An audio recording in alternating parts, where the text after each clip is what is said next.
Hey church, great to share with you today. I'm so excited. I want to share with you about what I feel and have been praying is the vision and direction for us as a church. And I've been sharing about this in a number of different contexts, PCC, staff team, etc. And I really want to share it with all of us. I was going to do that at the APCM. Clearly that's not going to happen. So I want to do it in this setting because I think it's really exciting and I think it's really important. Katie and I both felt a real shared call actually to church and to church leadership here. And I want to tell the whole of that story sometime because it's a really exciting one and a really amazing one. God spoke really clearly in a number of different ways. But I just want to share one little bit of it. Katie and I for ages had been praying about kind of what kind of a church we felt called to and about what kind of things we felt we could bring to the table in that and what the vision that God had laid on our hearts for church kind of in the most general sense was. And I remember the day that I stumbled across the Redland Parish profile. For those of you that don't know what a parish profile is, it's basically the kind of document every church makes when you're looking for a vicar that says, hey, this is what we are, this is what we're about, and this is kind of where we want to go. And I remember reading this, and I am, you can ask my wife, my emotional range is like this. You know, I get excited and it's like this, and I get sad and it's like this. You know, I'm quite steady. It takes a lot to emotionally move me, and I think I've probably cried in our marriage, like thus far, like less than 5 times. You know, and I don't say that as some kind of like male pride thing, because I think that's just nonsense. But that's just kind of the way I'm wired. I'm just not particularly emotional. And I remember reading this parish profile, and I was just brought to tears. And the reason I was brought to tears, and I shared this with Katie later, and she was really excited. She's like, "Wow, and you're crying. Gosh, something must be going on here." Is because it echoed so like similarly exactly what Katie and I had felt we were called to. Exactly the kind of vision for church that we had felt like that was the vision for church that you guys had. You know, I've said to other people this. It almost felt like we could have written the profile. If we were writing the profile of kind of our dream church, of the kind of place we really felt God was laying on our hearts to come to, we'd have written something that looked a bit like Redland. And I just remember feeling so moved and God speaking so clearly because it was like, gosh, there's such a synergy here.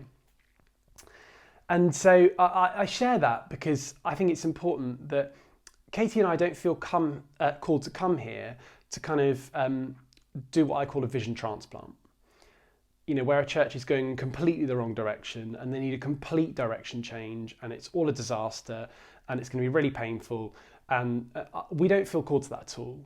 Quite the opposite. We feel called to a church where God has been at work for many years. He's going to continue way past us to join in with the direction you're already going in to help us together to go further on into that. And so I just want to today just share a few words that I think encapsulate that vision, I think encapsulate that direction in kind of the most general sense. And I hope as I share them that it won't be like, oh my gosh, this is new. I hope it will be like, oh yeah, that sounds like us. That sounds like that's what God's been putting on my heart and on our hearts. That sounds like what we're about as Redland and what we want to kind of go further into. Bring it on, Jesus. So I've got 3 words that I think encapsulate it. The first word is this. It's deeper. Redland has a clear call to go deeper. We're not a church that wants to stand still. We're not a church that wants to accept the status quo of where we are in our relationship with Jesus. We want to go deeper. We want to grow as his disciples. We want to, allow Jesus to transform us. And we don't just want Jesus to transform a bit of us, and we don't just want to grow in our prayer life. We want to see the whole of our lives transformed. We want to see the way we are at work transformed by Jesus. We want to see the way we are at home transformed by Jesus. We want to grow deeper in what it means to live out our faith in the world with confidence, telling people about him with confidence, engaging in issues socially in the city with confidence. We want to engage in issues of, looking after this beautiful world that God has made with confidence. We want to go deeper and not settle for the transformation we already have, for where we are in our discipleship. We want to go further on. And I know that in different ways, there's some glass ceilings that we've hit as a church in that. But I'm excited because I think the call for us together is to work out how, in the power of Jesus, we can smash through those glass ceilings and allow Jesus to transform us in ever increasing measure and go deeper into being everything that he's made us to be, being renewed and being therefore a presence of renewal in this world. We've got a clear call to go deeper. The second word that I think expresses something of our kind of the vision for us and direction for us as a church is younger. I think Redland's got a clear call to be a church to all generations. Not just some generations, not just the young, not just the old, but all generations. We've had a lot of success of late Redland at engaging with those in older generations. And I think that's something to celebrate. I think that's something to preserve. And I think that's something to build upon. But we're not just called to older generations. We have a clear call on our life as a church to all generations. And we're not doing such a good job at the moment engaging with those in the kind of 18 to 40 age bracket. But I feel there's a clear call on us as a church to grow younger and to engage afresh with those generations. We have an incredible opportunity.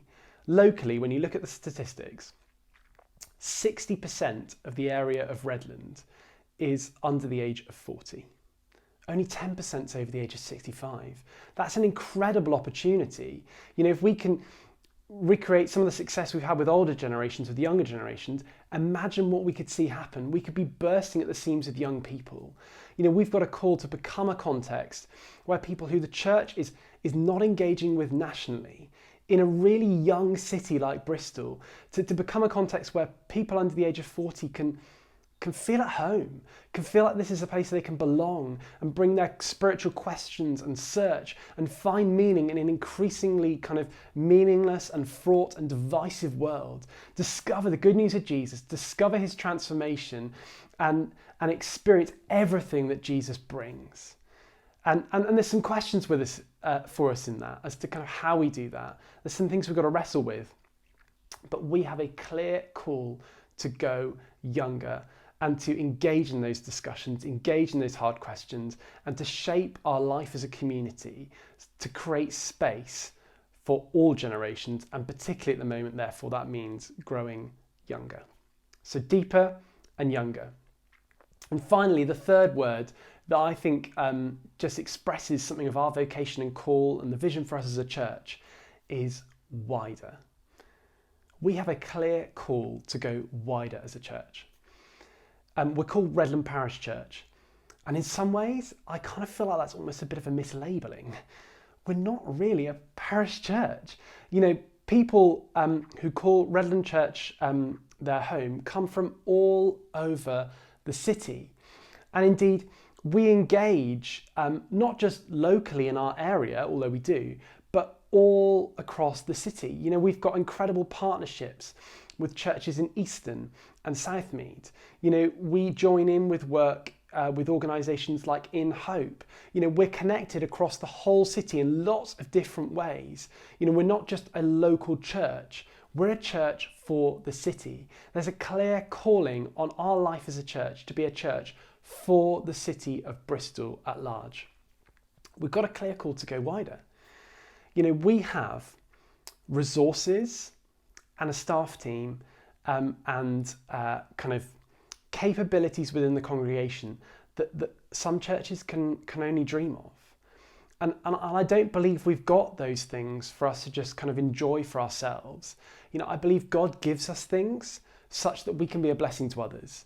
And we have a platform and a framework in place that I believe would be neglectful of us to not utilise to its fullest extent. And I think within that, we've got a capacity to be a real blessing and make a real impact, not just locally, but in the wider city of Bristol. I would love to see us grow and develop existing partnerships with churches in deprived areas. I would love to see us develop in the future more fruitful partnerships with churches, particularly in deprived areas, seeing the life of the church in those places kind of thrive more and more. Seeing what we can learn from them so that they can, shape our life, but also seeing what we can give them such that we can, enable flourishing across the city of Bristol. We've got a clear call to engage socially in the wider city. We've got opportunities and we've got resources to enable us to do that. I wonder in the future whether Redland could be a church that church plants. We've got the resources to be able to say that that's not the most unrealistic kind of aspiration to kind of head towards. Church planting is kind of statistically proven to be the best and kind of most effective way at growing the church of Jesus Christ. We have an opportunity to engage in that other churches just don't. I feel that we've been given that opportunity for a reason. And that's something that we should be thinking about and praying about and kind of shaping our life towards, such that in the future we might be in a position to give birth, as it were, to another church, to church plant. We've got a clear call to go wider. And so I'm really excited. We've got a clear call to go deeper, to go younger, to go wider, to experience more of the transformation of Jesus, to see younger generations come into that, and to see that shared, not just locally, but across the city in various different ways, generously sharing of ourselves, trying to see the Church of Jesus Christ across the whole city grow and flourish. We're called to go deeper, we're called to go younger, and we're called to go wider, and we're called to do it together.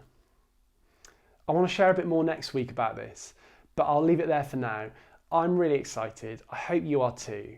And let's be praying that we might grow as a church and go further on into becoming deeper, younger, and wider at this time.